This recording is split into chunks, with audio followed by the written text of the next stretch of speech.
Film की शुरुआत Venice में 1947 में होती है, जहाँ पर हमें हरक्यूल पॉयरट को दिखाया जाता है, जो कि एक रिटायर्ड डिटेक्टिव है। अपनी जिंदगी में उन्होंने काफी कुछ ऐसा देखा था जिससे उन्हें भगवान और इंसानियत पर से भरोसा उठ चुका था। इसलिए अब वो अपनी आगे की जिंदगी बिल्कुल रिलैक्स होकर जीना चाहते थे, लेकिन फिर भी कई लोग अपने केस लेकर उनके पीछे लाइन लगाकर पड़े रहते थे। लेकिन हरक्यूल को इससे कोई फर्क नहीं पड़ता था, क्योंकि वो जासूसी से संन्यास ले चुके थे और वो किसी का केस लेना नहीं चाहते थे, जिसके लिए उन्होंने एक बंदे को हायर कर रखा था जिसका नाम विटाले होता है। विटाले एक रिटायर्ड पुलिस ऑफिसर था और वो किसी को भी हरक्यूल के पास आने नहीं देता था। तभी एक दिन सुबह विटाले हरक्यूल को बताता है कि आपसे कोई मिलने आया है जिसने मुझे ये सेब आपको दिखाने होगा है। उस सेब को देखते ही हरक्यूल समझ जाते हैं कि उनका एक पुराना दोस्त उनसे मिलने आया है, जिसका नाम एरियाडने होता है। एरियाडने एक बहुत बड़ी नवल राइटर है, जिसके अब तक 27 नवल बेस्ट सेलर रह चुके हैं। दरअसल वो यहाँ हरक्यूल को एक सियांस के लिए इन्वाइट करने आई थी। सियांस एक तरह की मीटिंग होती है जहाँ लोग मिलकर किसी आत्मा को बुलाकर उससे बात करते हैं। हालांकि एरियाडने इस सब बातों पर विश्वास नहीं करती है। दरअसल उसकी दिलचस्पी तो जॉयस रेनॉल्ड में होती है, जो इस तरह के सियांस को एज अ मीडियम परफॉर्म करती थी। मतलब उसकी मदद से लोग अपने रिश्तेदारों की आत्माओं से बात कर सकते थे। एरियाडने की नज़र में जॉयस एक फ्रॉड लेडी है, लेकिन वो अभी तक उसकी ट्रिक को पकड़ नहीं पाई थी और इसीलिए वो हरक्यूल के पास आई थी, जिसके लिए चुटकियों का खेल था। ये सियांस हेलोवीन की रात रोविना ड्रेक के घर पर होने वाली है। रोविना जो कि पहले काफ़ी मशहूर ओपेरा सिंगर रह चुकी है, लेकिन उसकी जवान बेटी एलिशा की मौत के बाद अब वो काफ़ी दुखी रहती है और ये सियांस उसी के लिए किया जाने वाला है।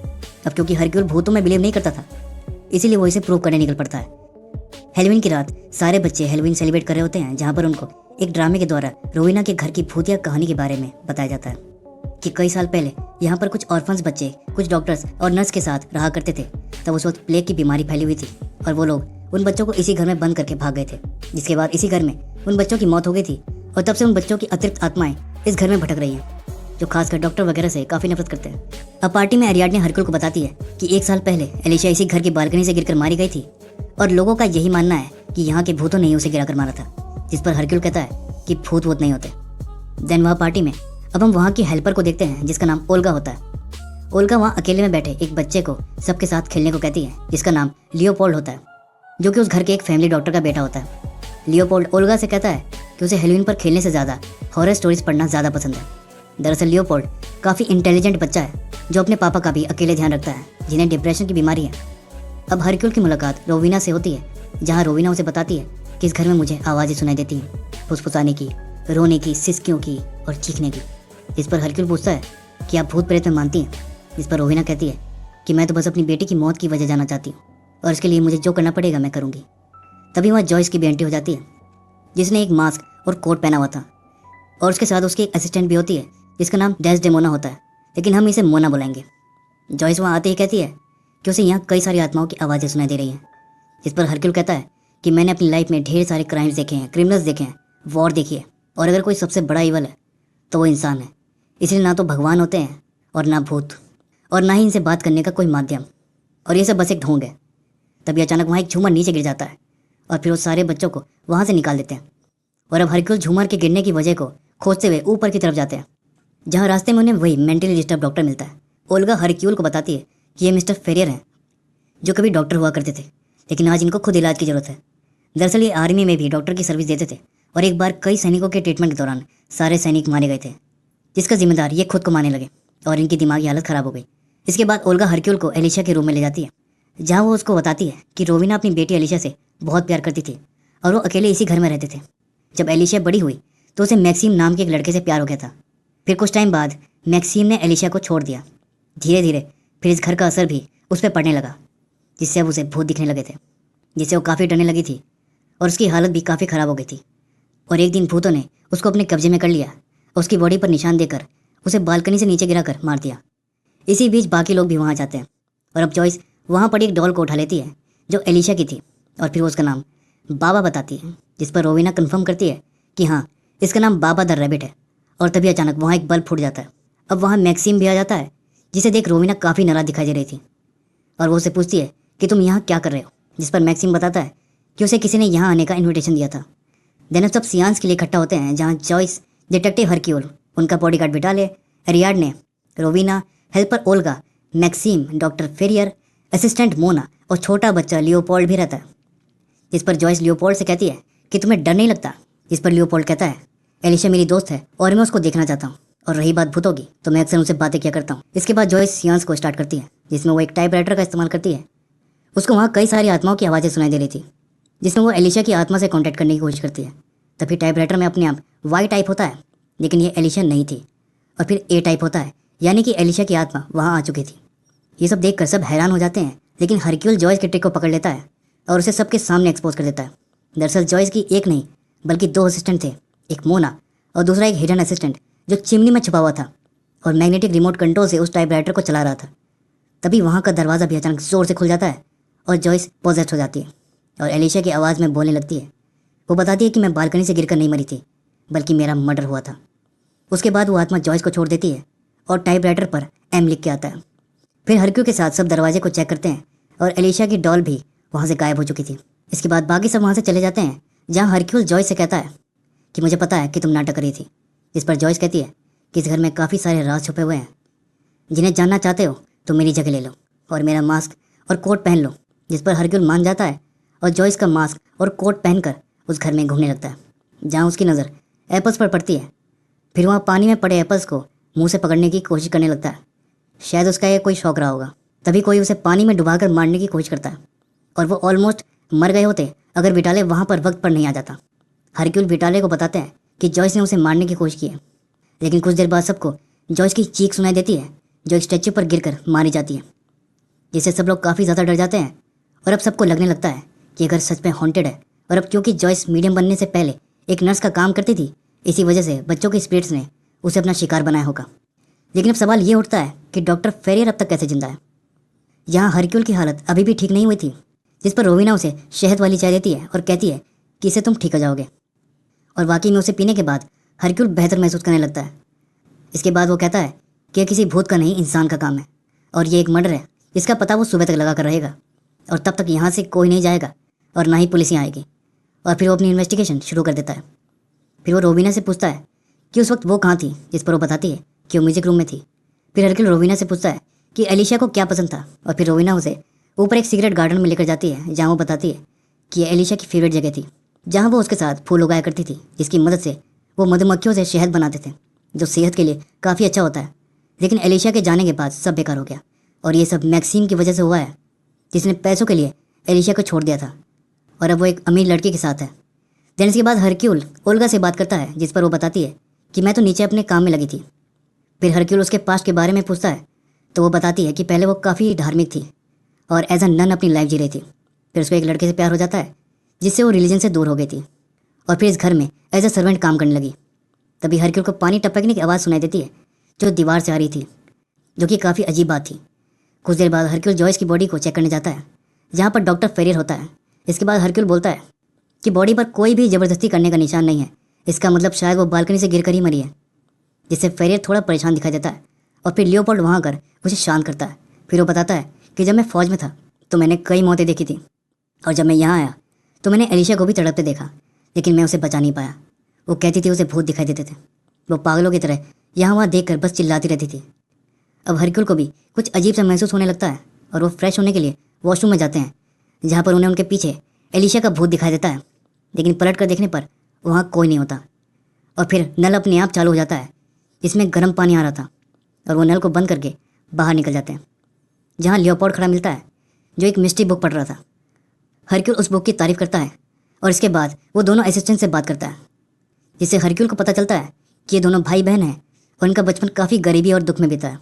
लेकिन जब से ये जॉयस के साथ काम कर रहे हैं, इन्होंने काफ़ी पैसा कमाया है, जिसकी मदद से ये सेंट मुजूरी में जाकर रहना चाहते हैं। लेकिन जॉयस इन्हें छोड़ना नहीं चाहती थी और इसीलिए हरक्यूल कत्ल का इल्ज़ाम इन पर लगा देता है, जिससे मोना वहाँ से भागने लगती है और विटाले भी उसे रोक नहीं पाता। तभी ओल्गा उसके रास्ते में टेबल अड़ा देती है, जिससे टकराकर वो गिर जाती है और पकड़ी जाती है। फिर हरक्यूल दोनों को बांध देता है और मोना यही कहती है कि मैंने किसी को नहीं मारा। तभी हरक्यूल को कुछ आवाज़ें सुनाई देती है, जिस पर वो पूछता है कि क्या किसी को ये आवाज़ें सुनाई दे रही हैं, लेकिन किसी को भी ऐसा कुछ सुनाई नहीं दे रहा था। तभी लियोपोल्ड वहाँ आकर कहता है कि ये आवाज़ें मुझे भी सुनाई देती हैं और ये यहाँ की स्पिरिट्स की हैं। इसके बाद फ़ोन की रिंग बजती है, जिसमें से कुछ अजीब सी आवाज़ आ रही थी और फिर वहाँ एक बच्ची भागते हुए दिखती है और हरक्यूल उसका पीछा करता है और वो एक दीवार के पीछे छुपी हुई मिलती है। फिर हरक्यूल उससे बात करने लगता है कि तभी एरियाडने वहाँ आ जाती है और कहती है कि तुम किससे बात कर रहे हो। हरक्यूल पीछे पलट कर देखता है तो वहाँ कोई नहीं होता। तभी वहाँ एक ज़ोर की आवाज़ सुनाई देती है और अब हरक्यूल इस आवाज़ का पीछा करता है, जिससे वो अंदाज़ा लगाता है कि ये आवाज़ बेसमेंट से आ रही थी। फिर वो नीचे बेसमेंट को चेक करने जाता है, जहाँ उन्हें बाबा द रैबिट मिलता है, जो सियांस के वक्त गायब हो गया था। वहाँ उन्हें बच्चों की लाशें भी मिलती हैं जो प्लाग से वहाँ मारे गए थे। जिस पर मैक्सिम डॉक्टर फेरियर को टोंट मारता है, जिससे उनके बीच लड़ाई शुरू हो जाती है। इसी बीच हरक्यूल को एक स्केलेटन से कई सारी मधुमक्खियां निकलती दिखाई देती हैं, जिसे शायद रोविना ने ही यहाँ छुपा कर रखा होगा। और उधर फेरियर आउट ऑफ कंट्रोल हो जाता है और वो मैक्सिम को जान से मार दिया होता अगर लियोपोल्ड आकर उसे नहीं रोकता। देन इसके बाद वो उसे शांत करता है और रूम में ले जाकर दवाई वगैरह देता है। अब फेरियर हरक्यूल से कहता है कि शायद अब आपको भी भूत दिखने लगे हैं। इसके बाद हरक्यूल उसे रूम में लॉक कर देता है और चाबी अपने पास रख लेता है। अब हरक्यूल मैक्सिम को इंट्रोगेट करता है, जिस पर मैक्सिम बताता है कि एलिसिया को भूतों ने नहीं मारा था, बल्कि उसे मेंटल ट्रीटमेंट की ज़रूरत थी और वह जिंदा होती अगर उसका ट्रीटमेंट किसी अच्छे डॉक्टर से करवाया होता, ना कि किसी पागल डॉक्टर से। इसके आगे वो कहता है कि वो एलिसिया से बहुत प्यार करता था और उसे पैसों के लिए नहीं छोड़ा था। दरअसल एलिसिया की मॉम को उनकी रिलेशनशिप पसंद नहीं थी, जिससे नाराज़ होकर उसने गार्डन वगैरह उजाड़ दिए थे और वो घर छोड़कर भाग गई थी। और एलिसिया भी अपनी मॉम के पीछे पीछे भाग रही थी, जिससे मैक्सिम समझ जाता है कि एलिसिया उससे ज़्यादा अपनी मॉम को प्रायोरिटी देती है और इसीलिए उसने उससे दूरी बना ली थी। इसके बाद हरक्यूल उसका इनविटेशन कार्ड देखता है, जिस पर एप्पल लिखा हुआ था। ये देखते ही हरक्यूल समझ जाता है कि उसे एरियाडने ने यहाँ बुलाया था। फिर वो एरियाडने को इंट्रोगेट करता है, जिससे उसके पत्ते खुलते हैं। दरअसल एरियाडने, विटाले और जॉइस सब आपस में मिले हुए थे। दरअसल जब विटाले पुलिस में था तो उसी ने एलिसिया के केस को देखा था और उसी ने इस केस की जानकारी एरियाडने को दी और एरियाडने ने जॉइस को दी थी और इसीलिए वो एलिसिया के बारे में इतना कुछ जानती थी और उसकी आवाज़ वगैरह निकाल रही थी। और सियांस के वक्त वो दरवाज़ा भी एरियाडने ने एक वायर की मदद से खोला था और बाबा द रैबिट को भी उसी ने बेसमेंट में रखा था। और वह सब इसलिए कर रही थी क्योंकि उसकी पिछली 3 नॉवेल्स फ्लॉप हो गई थी और अब वो हरक्यूल के ऊपर एक कहानी लिखना चाहती थी कि कैसे एक फेमस डिटेक्टिव जिसे भूतों पर यकीन नहीं था, उसे भी भूतों पर यकीन हो गया और वो इस केस को सॉल्व नहीं कर पाया, जिससे वो काफ़ी पॉपुलैरिटी गेन कर लेती। जिस पर हरक्यूल उस पर कत्ल का इल्ज़ाम लगा देता है, लेकिन वो कहती है कि मैं तो बस पॉपुलैरिटी गेन करना चाहती थी और जॉइस को मैंने नहीं मारा। तभी वहाँ मोना आ जाती है, जो काफ़ी परेशान लग रही थी। फिर उन्हें वहाँ लेकर जाती है जहाँ हमें डॉक्टर फेरियर की लाश दिखाई देती है, जिससे सब लोग शॉक में आ जाते हैं और लियोपोल्ड काफ़ी अपसेट हो जाता है। अब यहाँ हरक्यूल का शक एरियाडने और विटाले पर से हट जाता है और फिर वो बागी सबसे पूछता है कि वो सब कहाँ थे। तो सब बताते हैं कि वो यहाँ नहीं थे और कमरा भी बाहर से बंद था, जिसकी चाबी हरक्यूल के पास थी। जिस पर रोविना कहती है कि इसे भी भूतों ने मारा होगा और अब हमें इस जगह को छोड़ देना चाहिए, नहीं तो सब मारे जाएंगे। फिर सब वहाँ से जाने लगते हैं और तब ओल्गा हरक्यूल को बताती है कि जिस रात एलिशा मारी गई थी उस रात रोविना की तबीयत खराब थी और मैं उन्हें आराम करने को कहकर एलिशा के रूम में गई थी, जहाँ वो भी काफ़ी तड़प रही थी और फिर मैंने उसे दवाई दी थी। अब यहाँ हरक्यूल एलिशा की बचपन की फ़ोटो को देखता है, जिससे उसे याद आता है कि ये वही लड़की थी जिसके भूत को उसने देखा था। फिर वो एलिशा के कमरे में जाता है, कप गिर जाता है और उस कप को देखते वक्त उसे एक फटी हुई फ़ोटो मिलती है जो मैक्स की थी।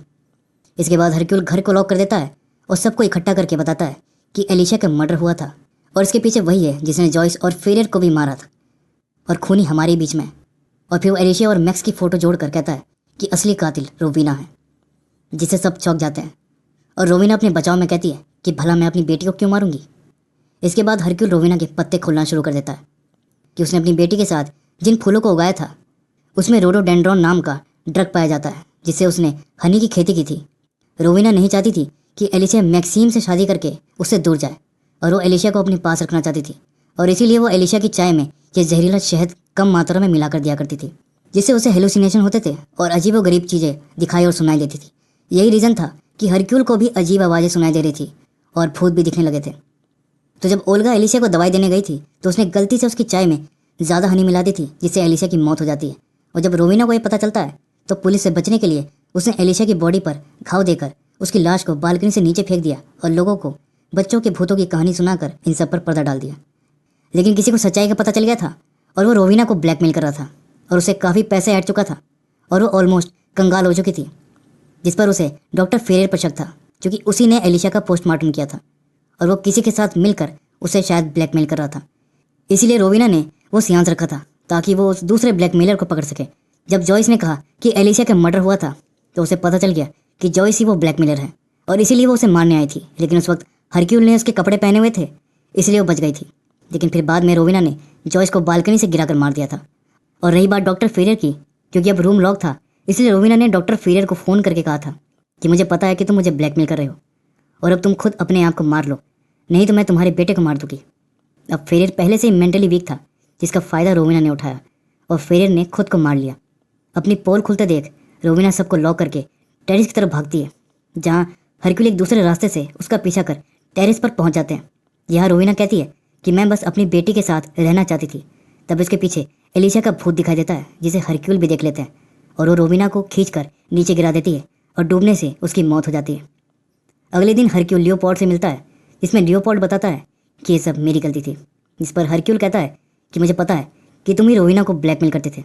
लियोपोल्ड बताता है कि एलिशा का पोस्टमार्टम से मैंने ही पता लगाया था कि उसे ड्रग दिया गया था, ना कि उसके डैड ने, क्योंकि उसके डैड बीमार रहते थे जिनके इलाज के लिए उसे पैसों की ज़रूरत थी और इसीलिए वो रोविना को ब्लैकमेल करता था। फिर वो पूछता है कि हरक्यूल को इसके बारे में कैसे पता चला। इस पर वो बताता है कि जो बुक तुम पढ़ रहे थे मैंने उसे चेक किया था, जिसमें कई सारे पन्ने गायब थे जिससे तुमने रोविना को ब्लैकमेलिंग वाले लेटर भेजने में इस्तेमाल किया होगा। आगे वो लियोपोल्ड से कहता है कि तुम काफ़ी स्मार्ट बच्चे हो और ये सब तुमने बस अपने पिता के लिए किया और मैं ये बात किसी को नहीं बताऊंगा, लेकिन तुम्हारे पास जो पैसे हैं उससे तुम मोना और उसके भाई की मदद करोगे और अब ओल्गा तुम्हारा ध्यान रखेगी। फिर उसे मिजूरी के लिए निकल जाते हैं और अब एरियाडने हरक्यूल से कहती है कि अब तो तुमने भी भूत को देखा है, तो अब इसके बारे में तुम्हारा क्या कहना है। जिस पर हरक्यूल कहता है कि इस केस में मुझे काफ़ी कुछ पता चला है और ऐसी बहुत सी चीज़ें अभी बची हैं जिसे मुझे जानना है। और उसके बाद हम हरक्यूल को उसी आदमी से मिलता देखते हैं जो स्टार्टिंग में अपने केस के चक्कर में उनके पीछे पड़ा था, और अब शायद हरक्यूल इस आदमी का केस लेने वाले हैं, जिससे ये कंफर्म हो जाता है कि हमें इसका सीक्वल भी देखने को मिलेगा। तो दोस्तों ये थी अ हंटिंग इन वेनिस मूवी को लेकर मेरी मूवी एक्सप्लेनेशन। वीडियो अगर पसंद आई है तो लाइक ज़रूर कर देना। तो फिर मिलूंगा किसी और मूवी एक्सप्लेनेशन के साथ, तब तक के लिए take care and keep watching.